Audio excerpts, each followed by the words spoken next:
حضرت خولہ بنت ثعلبہ رضی اللہ تعالی عنہا یہ ایک صحابیہ ہیں. یہ نبی صلی اللہ علیہ وسلم کے پاس آئیں. ان کے شوہر نے ان سے زہار کیا تھا. زہار کہتے ہیں کہ انتی علی کظہر امی. زمانہ جاہلیت میں یہ ہوتا تھا کہ بیوی کو ماں کے جسم کے کسی عضو سے اگر تشبیہ دے دی گئی تو اس کو وہ سمجھتے تھے کہ طلاق واقع ہو گئی اور بیوی ہمیشہ کے لیے حرام ہو گئی ہے. تو ان کے شوہر نے ایسے ہی کہا کہ تو میری ماں کی طرح ہے, تیری جیسے ماں ہوتی ہے نا, اس طرح سے تشبیہ دی. تو زمانہ جاہلیت میں یہ الفاظ طلاق کے تھے. اب ان کے چھوٹے چھوٹے بچے اور شوہر سے محبت بھی, شوہر نے تو غصے میں کہہ دیا. اب یہ نبی کے پاس آئیں, یا رسول اللہ میرے شوہر نے ایسا کہا ہے. نبی نے فرمایا کہ تمہارے لیے کوئی گنجائش نہیں, حرام ہو گئی اپنے شوہر. رو رہی ہیں, میرے بچے ہیں, مجھے شوہر سے محبت ہے, میں نہیں چھوڑ سکتی. آپ نے فرمایا کہ تمہارے لیے گنجائش نہیں ہے. پھر آسمان پہ سر اٹھا کے اللہ سے دعا مانگتے, کیونکہ اس وقت وہی نازل ہو سکتی تھی کہ بھئی اللہ نبی تو نہیں دے رہے, تو آسمان سے حکم ہی تبدیل کر لے. ہے بھائی آج یہ ممکن؟ آج اگر کوئی 3 طلاقیں دے کے آیا ہے مفتی صاحب کے پاس تو وہ کیا کرتا ہے, رو رہا ہے, مفتی صاحب بیوی حلال ہے حرام ہے. مفتی صاحب کیا کہتے ہیں؟ حرام ہو گئی. وہ کہتا ہے یار یہ میرے چھوٹے چھوٹے بچے. تو بھائی مسئلہ یہ ہے کہ اگر وحی کا سلسلہ ہوتا تو پھر مفتی صاحب آسمان پہ اللہ سے دعا مانگتے, آپ بھی کہتے اے اللہ قرآن میں جو تو نے کہا کہ 3 طلاقوں کے بعد رجوع کا حق نہیں ہے, کوئی دوبارہ سے کوئی وحی نازل کر دے, اس میں تھوڑی سی کیا کر دے, چینجنگ, کہ 3 طلاقوں کے بعد رجوع کا حق نہیں ہے. لیکن وسیم بھائی اس سے کیا ہیں, مستثنیٰ ہیں, کیونکہ ان کے چھوٹے چھوٹے بچے ہیں اور ان کو پتہ نہیں تھا کہ 3 طلاقوں کے بعد بیوی کیا ہو جاتی ہے, حرام ہو جاتی ہے. تو ہم وسیم بھائی یا غفار بھائی یا ستار بھائی کے لیے اب ایسا ممکن نہیں ہے. لہذا کوئی اکٹھی 3 طلاقیں دے یا وقفے وقفے سے دے تو وہ مفتی کے پاس جانے کی کوشش نہ کرے, سمجھ کے بیٹھ جائے کہ بیوی کیا ہو گئی ہے, فارغ, اور یہ حکم اب چینج نہیں ہو سکتا. اس پر اجماع ہے صحابہ کا, قرآن بھی احادیث بھی.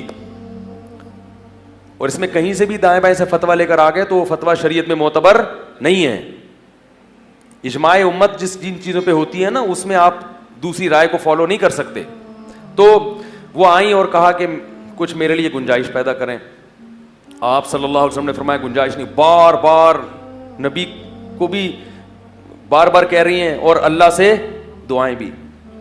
آپ صلی اللہ علیہ وسلم اسی حالت میں تھے کہ آسمان سے آیتیں نازل ہوئی ہیں. قد سمع اللہ قول التی تجادلک فی زوجها, تحقیق سن لی اللہ نے اس عورت کی بات جو اپنے شوہر کے معاملے میں آپ سے جھگڑا کر رہی تھی. واللہ یسمع تحاورکما, اللہ تم سب کی باتیں سنتا ہے. اور اللہ نے اب اس حکم کو کیا کر دیا, اس عورت کے لیے تبدیل کر دیا. الذین یظاہرون من نسائہم, جو لوگ اپنی بیویوں سے زہار کرتے ہیں, فتحریر رقبۃ مومنہ, ایک مسلمان غلام کو آزاد کر دیں, من قبل ان یتماسا, بیوی کے قریب جانے سے پہلے. غلام آزاد کر دیا تو بیوی کیا ہو جائے گی, حلال. فمن لم یجد, جس کے پاس غلام نہ ہو آزاد کرنے کے لیے, فصیام الشہرین متتابعین, 2 مہینے لگاتار روزے رکھے گا تو بیوی کیا ہو جائے گی, حلال ہو جائے گی. فمن لم یستطع, اور بیچارہ کوئی میاں بڈھا ہو چکا ہے, وہ روزے نہیں رکھ سکتا, تو فیطعام 60 مسکینہ, 60 غریبوں کو 2 ٹائم کا کھانا کھلا دو تو بیوی کیا ہو جائے گی, حلال. یہ زہار کے بارے میں ہے. طلاق کے بارے میں 3 طلاقیں دے دی تو پوری دنیا کے بکرے کاٹ کے بھی غریبوں کو کھلا دو گے, کچھ بھی نہیں ہوگا. یہ ذہن میں رکھو کہ آپ کے اچھا مجھے تو پتہ ہی نہیں تھا.